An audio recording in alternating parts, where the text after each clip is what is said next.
we're going to cover today. And I thought the most important thing to kind of start for our conversation here was just to talk about the value of the data that you already possess. And I think that that is something that when we start thinking about data and wanting to make decisions based upon the information that you have available, I think you'd be surprised how much data you already have available at your fingertips that you can use to make decisions on how to better or best direct your fundraising efforts here.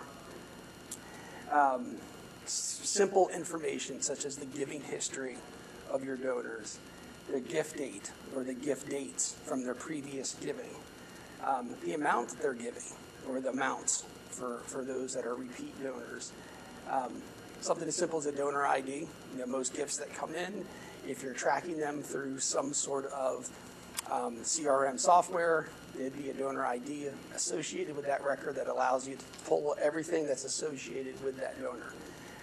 I know in the case for Doug Shaw and for most direct response agencies, we're able to look at the campaigns that those donors are receiving, which ones that they're responding to, and that's all just linked through that donor ID. And then, of course, any sort of campaign code information as well. So if you're able or have donor has received 10 campaigns, these are the 10 that they've responded to, and this is their giving behavior off of that. That's really all you need to build out a lot of different reporting, a lot of different tools or analytical projects to be able to make some decisions to look at how you want to potentially evolve or right-size your fundraising efforts there. The two areas of reports that I thought would be helpful to focus on for this discussion are two simple reports that are pretty common across most rescue missions. One is a campaign performance report, and the other is a donor responsiveness chart. So this first one here is going to be a direct mail performance report.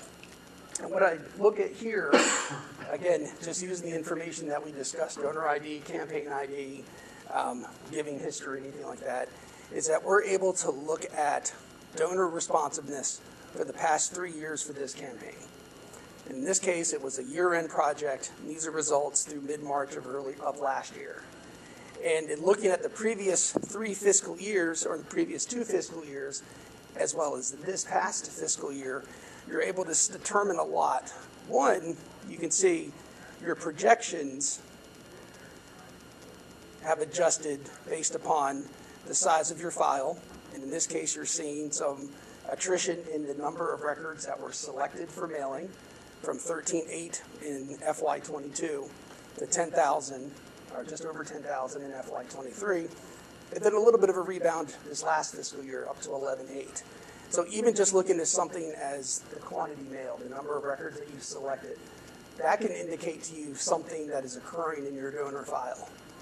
I would look at this and say there was something that occurred. Either we changed our selection criteria, you've had a number of records that have fallen into some sort of lapse category, so they've given in previous years, they've stopped giving, and so they're no longer being selected to mail appeals.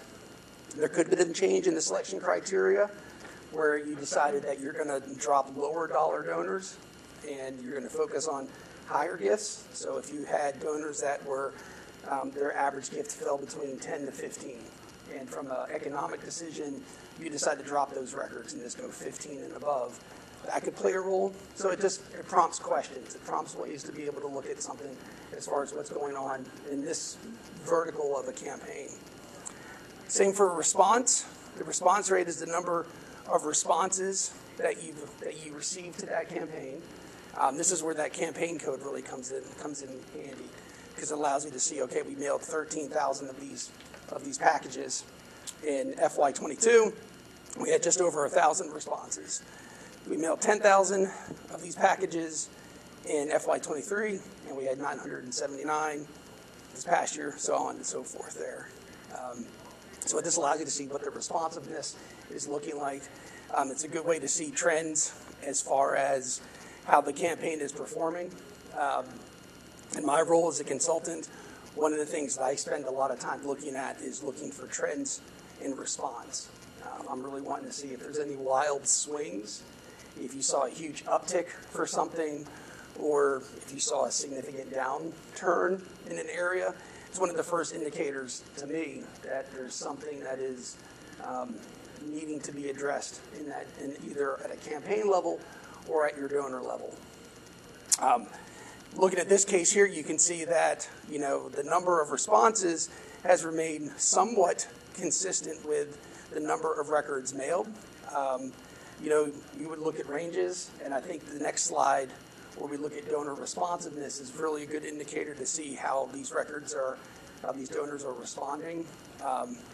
But seeing a little bit of a fluctuation year over year, but still well within the range of where your projections were showing in, to me indicates that, from a campaign level, the response or the call to action in the campaign isn't necessarily the biggest concern, looking at it through the response there.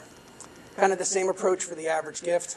You can see here, this looks at the total amount of revenue that was received based upon the number of responders.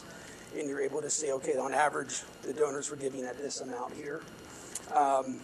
It's another good indicator. I think, again, looking here just at 2024, you're seeing a pretty significant jump in average gift compared to what you've seen in previous years. Two things that I would take away from this is that, one, some of this is going to be contingent upon the number of responses. This is pretty consistent with what we're seeing across the industry, in which you're having fewer donors responding, but the ones that are giving at a higher level. And that's bearing out here just in the results. And you can see that, in compared to other years where that gift, average gift has remained either in line with the projection, or in this case, even slightly below. You saw a huge uptick in that response. In that giving amount for that previous year. And you can see how that impacts the amount of gross revenue where that campaign came in. So in this case, you mailed 13,000 and generated 50,000 in FY22, and you look at FY24, you mailed 2,000 less, but you generated 8,000 more in gross revenue. And then lastly, I always like to look at that return on investment. This is really a good breakdown of looking at the amount of money that you receive for every dollar that you spent in your campaign. So in the case here, you're looking at almost a $3 return on investment for every dollar that was spent towards this initiative here for this campaign that was mailed. So a ton of information just from a campaign report. That can be used. And that's just the scratching the surface. There's still a lot more you can look at. You can look at cost, and then you can take the cost and look at the campaign components and see if there's areas where there's some cost savings that could be achieved. Was there a postal increase? Did we test, or did you incorporate a higher level of postage that would have increased the cost? But a higher level of postage has long been found as a way to increase response. So, a wealth of information just looking at how your campaigns have performed here. Do you have any theories why this trend is national? For instance, the new donors are giving, what we're finding is they're giving some mail, but they're giving some digital. Mm-hmm. So it looks like they're giving less, but they're not.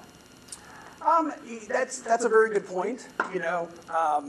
I think when we've pulled back and looked at all giving across all channels, for a lot of our partners, that's what we're seeing is a slight decline in the number of gifts, but the gift amounts have increased at a higher rate to offset that decline in the raw number of gifts. But you definitely have seen that transition of more donors that are receiving the mail piece, they're receiving some sort of digital engagement, and then their channel of giving is either through digital or through another channel. There's still a lot of donors that just, like, for example, will go to your website. They'll receive the mail piece, they'll get the email, they'll be picked up on or be tracked through one of our, through a digital engagement, through Google Ads or things like that.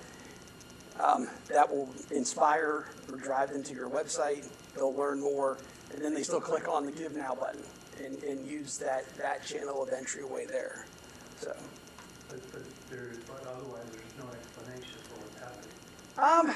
There's a lot of theories, you know. I know that if you look at the two areas that I think have the biggest impact is one, the number of available records for any sort of engagement is shrinking. So when we look at, and this is way like in the weeds, but when we look at list building, you know, when we look at direct mail acquisition, you know, one of our still most cost-effective ways to engage folks is through the mail.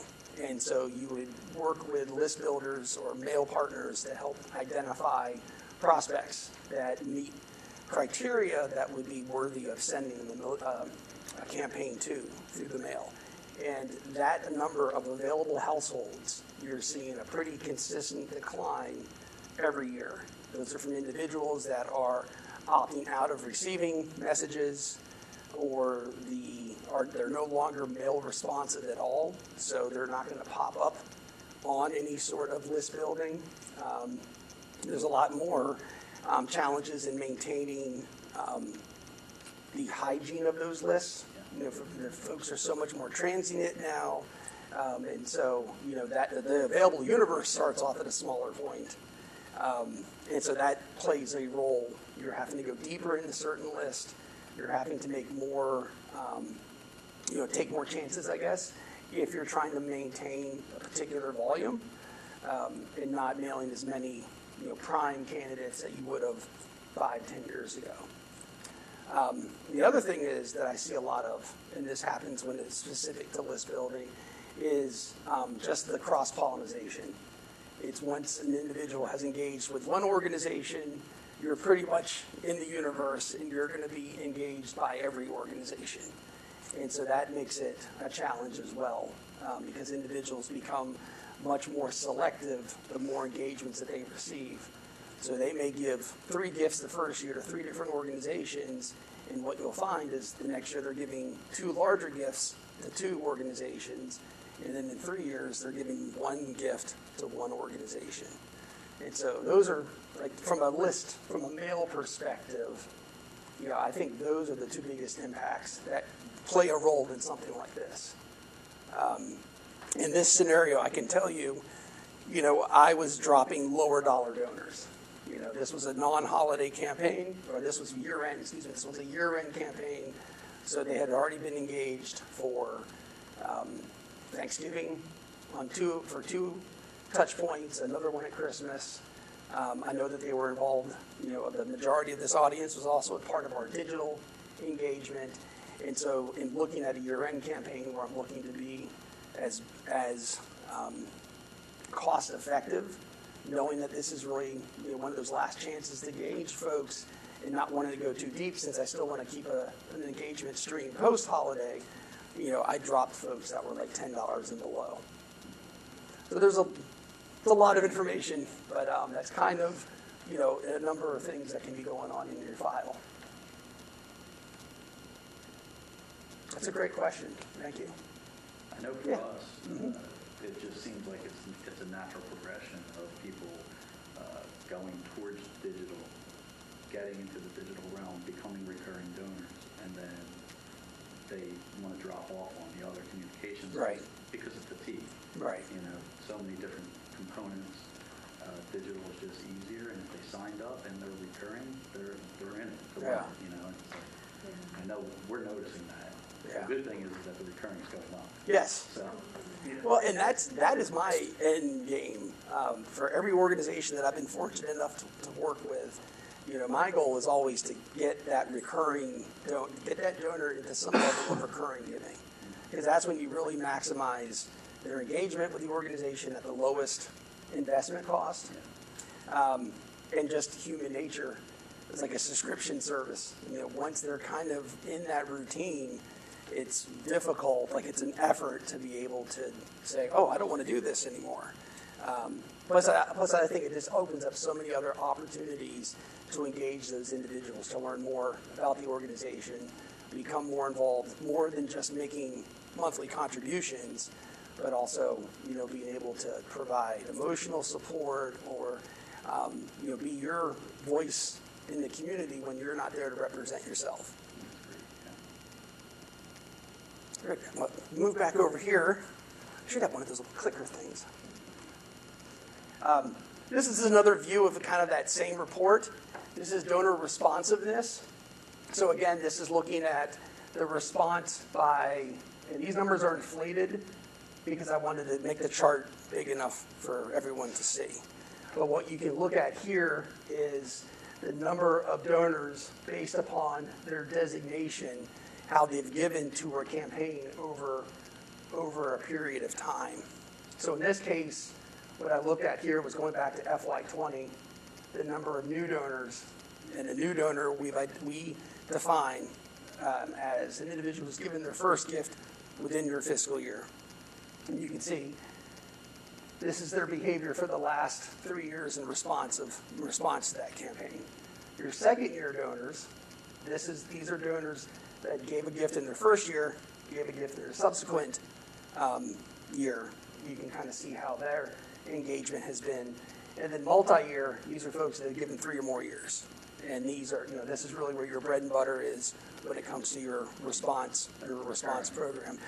In this case, it's not. This is response to that campaign. One campaign. But you could do the same thing for recurring. Gotcha. And then if you were to remove the campaign and look at all of your donors across all channels, correct. This is where your recurring would most likely fall into. And then we even look at reactivated. So these are individuals that were either second year, excuse me, I'm going to misquote that.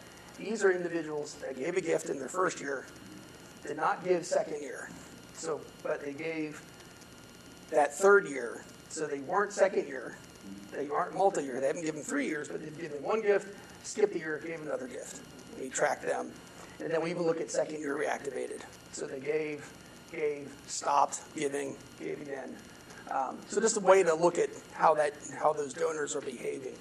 In this case, I also included like projections, where if you wanted to see how you think your campaigns are going to finish in your out years, this is just another way to look at it. What I usually use this type of information for, again, it's really looking at trends. In particular, second year, because this is really the biggest barrier to entry as far as bringing a donor onto your file and to having them establish a relationship with your organization.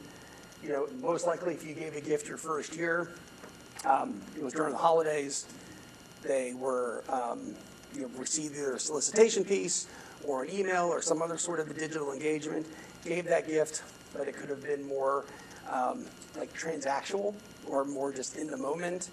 And then once they've given that first gift, they've now been exposed to the organization for a period of time. So they've received a number of engagements. For those that attended the breakfast this morning, I mentioned something about saying thank you. And I say this is the biggest impact on the performance of this second year audience is really how quickly do they get that thank you? How quickly do they get that acknowledgement that says, hey, thank you for your gift. Really appreciate it. Let me tell you what it is that your gift does. The duration of time between that first gift and receiving that acknowledgement plays such a big role in your ability to grow this audience here. At Doug Shaw, and I'm happy to share this with you all, we do a donor engagement study every year. And we make donations to roughly 75 organizations, both missions as well as secular groups. And we monitor that organization's engagement post receiving the first gift. So they don't know the gift comes from us. We're not saying this is Doug Shaw making the gift. We all do it as individuals. And then we monitor. How long did it take to get that receipt? How long did it take to get a thank you? What was that thank you? How long did it take to get that next engagement piece? What were the future engagements? And we monitor it for 6 months because we really want to gain a sense of how that donor experience is. Because if you're going to spend a significant investment to bring somebody on your file at the holiday, they make a gift, and then it takes you a month to send them an acknowledgement, and it takes them 2 months to get a letter or some sort of thank you, and they're not picked up until your spring newsletter, that 3-month duration, by then they could have been engaged with somebody else. They could have moved on. So that's my biggest. I probably make that plug or that recommendation more than anything else, because it is such a crucial part of having good donor stewardship, maintaining your investment in acquiring new donors, and being able to foster that relationship with them. Because once you get them at that second year, if you're able to kind of repeat that same thank you process to some degree, at least the number of engagements, the messaging would change. You don't want to say thanks for your first gift when they've made their second, but you're still keeping engaged with them. I mean, that's really the key to success here, in bringing in those multi-year donors, And then really once you get to multi-year, this is where you really see, significant repetitive behavior from those individuals that will be giving on a regular basis. Steve, they got to pay. It's not a hard and fast. I would say it's hard and fast.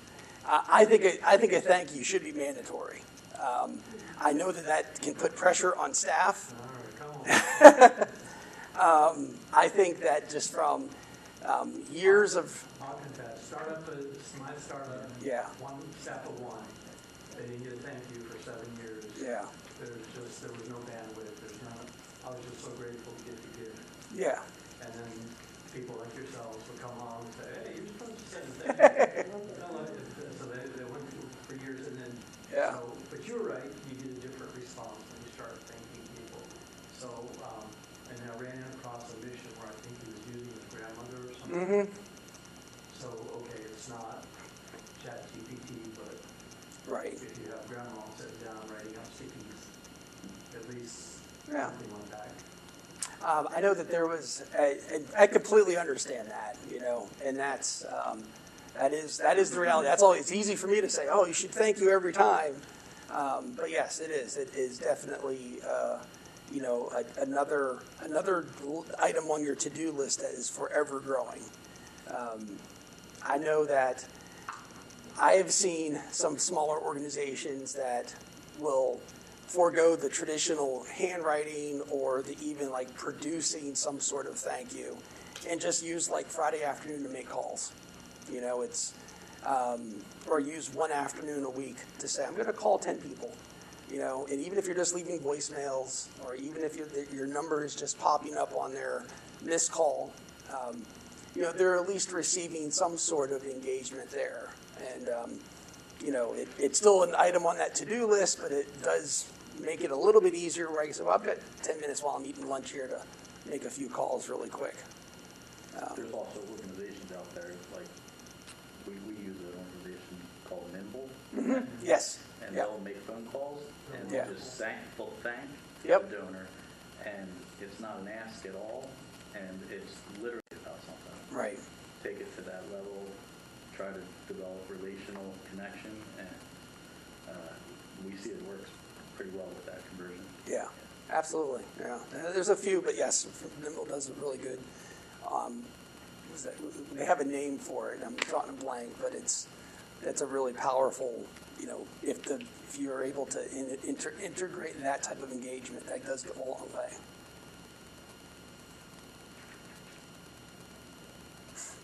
Great. So to pull it back, if we were to look at your donor file, kind of like an onion, so we had some basic surface level data here on a campaign level as a starting point, and just like what we can learn from your donors and an isolated campaign response.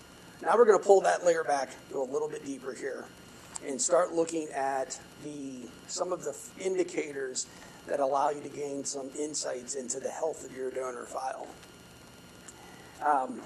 There's really 3 pieces of information that I think is the most crucial in wanting to look at the overall health of your donor file.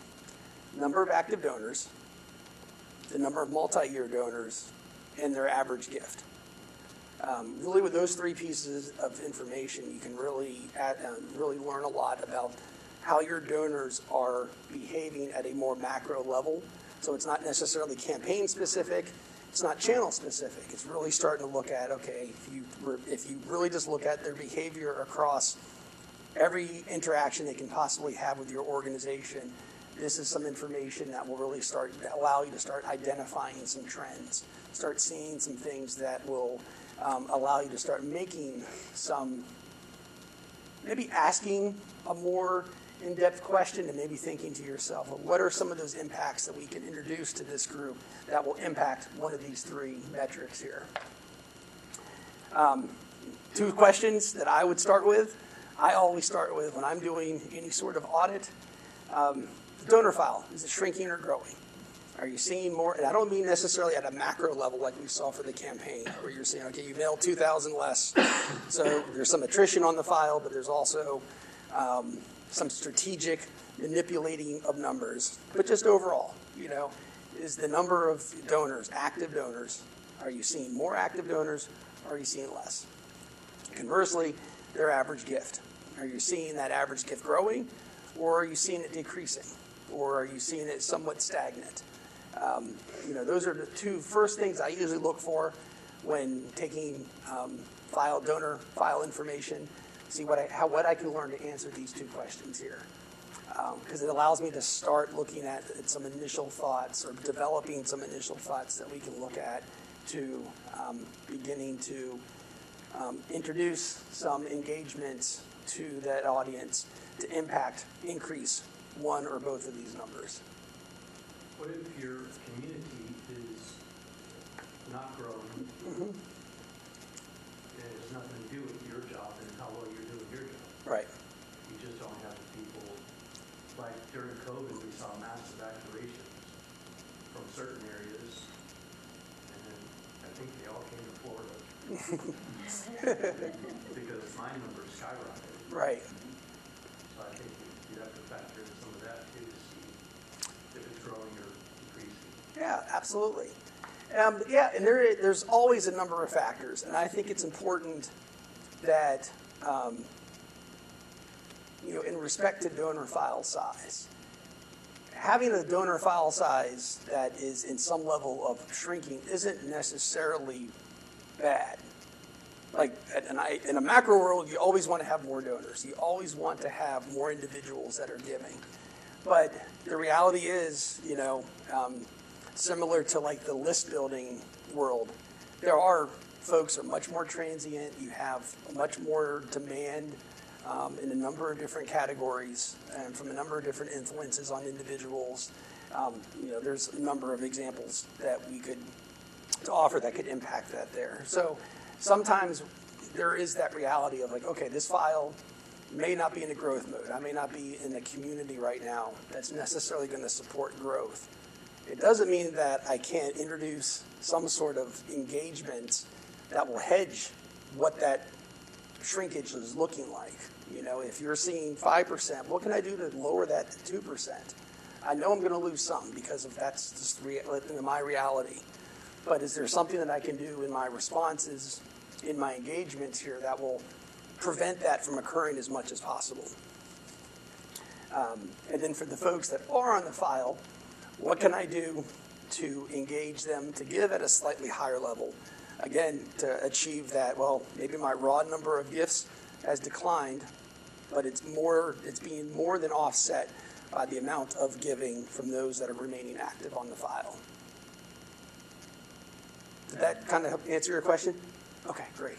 And does that, that to your point, is that like looking at like middle donor versus major donor, maybe acquiring them into the next level so that you can have that conversation with potentially someone that they have the capacity to go to a major donor, but they're only activated at a middle donor status, so you have different, conversations. Okay. Yes, yep. And actually I have the third set of example reports kind of speaks to that. Okay. A way that you can look at individuals by their amount of giving, either cumulatively or largest one-time gift, and what can be done to engage those audiences in a way that is elevating them if you want to maintain their engagement primarily through some sort of, We noticed a little bit on our communication that we would have one-time donors that would give a very decent gift.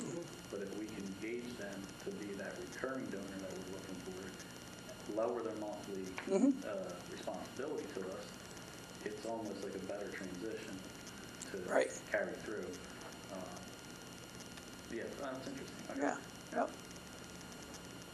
So I've got two reports here that allow you to kind of look at, again, that next layer. This is using the same donor file that I created the campaign report on. This is total active donors. So this is everyone who has given. This is new, second year, multi-year, reactivated. So it's everyone that has given to that same organization in their past fiscal year. And in this case, I was able to use their information to go back, pretty much about 15 years here. And you can see how their file has grown, over time. What I think is interesting that I like to look at up to FY19, because, these 3 years here were pandemic influenced. So, I think when you look at attrition, some of that is you're maybe seeing attrition from an artificially inflated number. So yeah, so I don't put as much into kind of where the impact of the pandemic was, but you can see, okay, this organization has done really well in retaining that donor retention. At a very macro level, they've got a pretty good mix of engagements. Looks to me like they're acquiring enough donors to offset any significant attrition. They're maintaining enough of their active donors, so they've got a nice engagement. Their overall communication stream is being responsive to. You're keeping these folks engaged. And then even if you look at FY23, which would be maybe your first post-pandemic year, even though I still think that there was a halo that impacted even giving in 23, you're still up 10,000 donors from where you were in FY19. So even though you saw this decline here, let's not negate the fact that, you've still got a 10-year, a net increase of 10,000 active donors, during that time there. So a lot of positives to look at it here. And then I also just looked at their average gift and just kind of getting a sense of what their giving has looked like. Same audience, so this is the same active donors that we just seen that growth. And you can kind of see that their average gift has kind of hovered right around the same level here. Again, I'm going to remove pandemic here. So, you had an average gift of 107 in FY11. I will say that this number is a bit inflated because this was the first year that we had their data. So it's kind of like everything was treated as active. Everything was treated as new. So I would cut that out as well and say, okay, 98, 95, you're kind of hovering right around that $90 average gift. You see this jump here, let's remove that out. But even this year, you're seeing that the donors that you've retained are giving at a higher level. So even if I struck out the highest and the lowest, or the two highest, this for me, you've got some pretty consistent performance that you're seeing here over the duration of time. I do think there'd be something to look at, and I would look at here to here to see what had changed in that creative mix. If I stripped out all like 10,000 plus donors, let's say I take out all the major gifts, everything like that, from your mail responsive or direct responsive donors, how much of this average gift is made up from that group, and what has been that treatment, how has that treatment to them evolved from 19 to 23 that may have played a role in pushing that average gift up there. But again, I think it also is good to show that, as at a very macro level, you have a healthy donor file giving at a healthy giving amount.